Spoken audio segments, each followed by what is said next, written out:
दुसऱ्या दिवशी का मारली नाही पोरांना तुम्हाला माहिती आहे?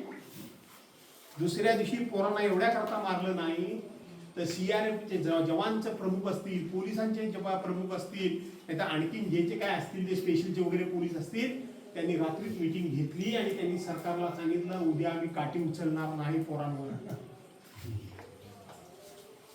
उद्या आम्ही काठी उचलणार नाही. आमच्या घरच्यांना उत्तर देताना आम्हाला नाकीनं आले. कारण ती पोरं सारखी म्हणत होती बघा जा घरी जाऊन सांगा काय ते घरच्यांना का पोरांना मारलं, काय अमुक केलं, का तमुक केलं. पण ह्यांना मात्र दयामाया आली नाही. आणि म्हणून शेवटी लोकशाही ही सगळ्यात मोठी आहे.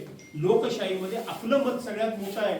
कोणाला मीपणा वाटला तर तो मीपणा हा लोकशाही समोर गळून पडतो. तो परवाच्या दिवशी गळून पडला.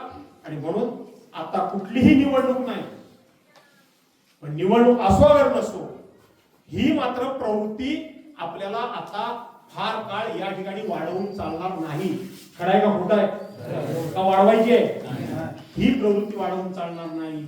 आज जर प्रभू रामचंद्राची चोरी, पक्ष चोरलेले जिरले, निशाणी चोरलेली जिरली, झेंडे चोरलेले जिरले, आमदार चोरलेले जिरले, खासदार चोरलेले जिरले, त्यांचे सगळे पदाधिकारी चोरलेले जिरले. देवाची चोरी केली तर सुद्धा जिरते, मग आता आम्ही काही केलं तरी जिरेल.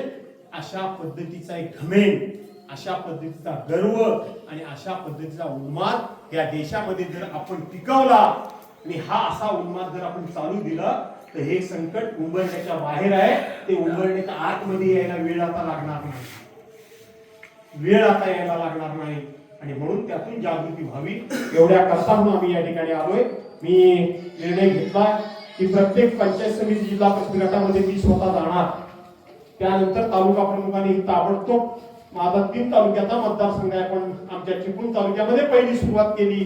परवा आमच्या रामपूर गटाची झाली, आज इथं आलोय. त्यांनी आता बाकीच्या गटामध्ये जायचंच आहे आपल्याला.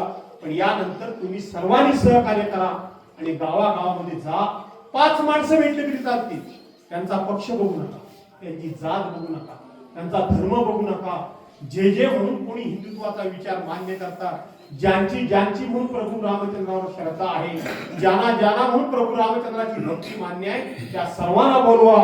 आणि त्यांच्यामध्ये अशा पद्धतीची अशी जी विकृत प्रवृत्ती आहे हिला आमचा विरोध आहे. आणि तो विरोध वरपर्यंत जाऊया की जेणेकरून हे जर सुधारले तर सुधारले आणि राम प्रभू जशी बुद्धी देईल तशाच पद्धतीने त्याला घडायचं आहे असं मला वाटतं. आणि म्हणून या सगळ्यामध्ये तुम्ही सहभागी झाला त्याबद्दल तुम्हाला सर्वांना मनापासून धन्यवाद देतो.